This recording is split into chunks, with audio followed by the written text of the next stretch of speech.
سلام دوستان، خوش اومدیم به این ویدیو. اومدم با یه ویدیوی شورت دیگه، معرفی بازی دیگه.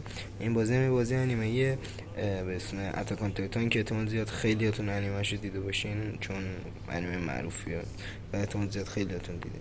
این بازی خیلی بازی قشنگیه و از نظر حالت حمله و مبارزه‌ای که داره واقعا یه فرقی با بقیه بازی ها داره. میشه گفت مثلا اسپایدرمن اگه بازی کرده باشین خیلی دوره به نظر میاد، ولی خب از نظر فایتی و تاب خوردنش از نظر من شبیه اونه، بیشتر تاب خوردنش. فایتاش که کلا اصلا یه داستان دیگه داره و بازیش معمولا با موس و کیبورد سخته ولی قابل یادگیریه.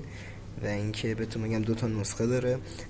اول نسخه فکر کنم فصل اولش رو خلاصه میکنه و فصل دومش هم قسمت دوم بازی هم فصل بقیه‌شو.